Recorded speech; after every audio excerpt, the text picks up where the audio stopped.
أعوذ بالله من الشيطان الرجيم. بسم الله الرحمن الرحيم.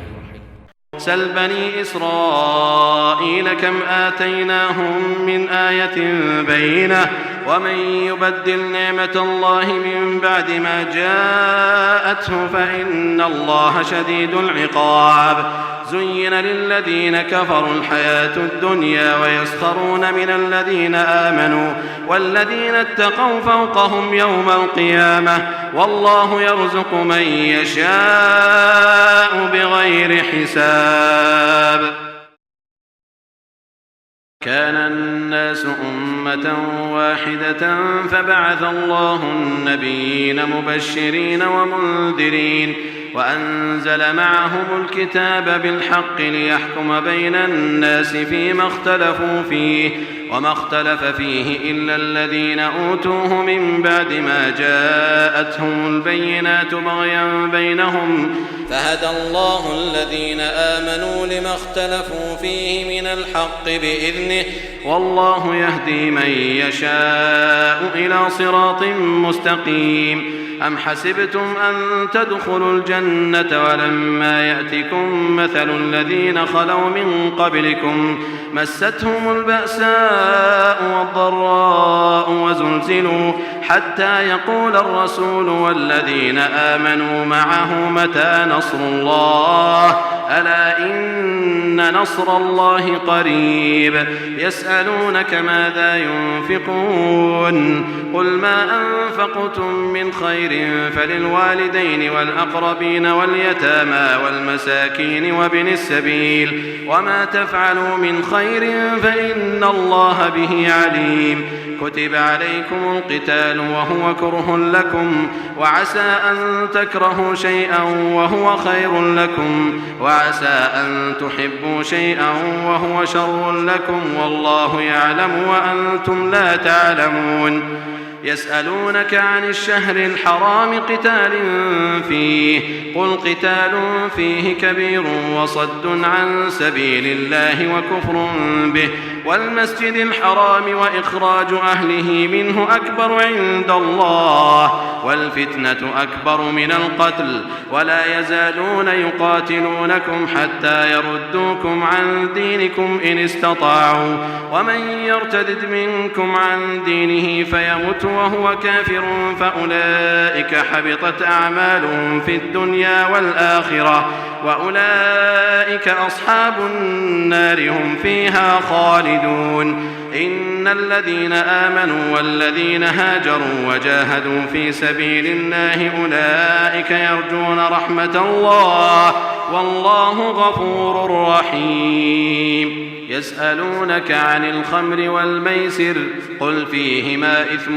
كبير ومنافع للناس وإثمهما أكبر من نفعهما ويسألونك ماذا ينفقون قل العفو كذلك يبين الله لكم الآيات لعلكم تتفكرون في الدنيا والآخرة.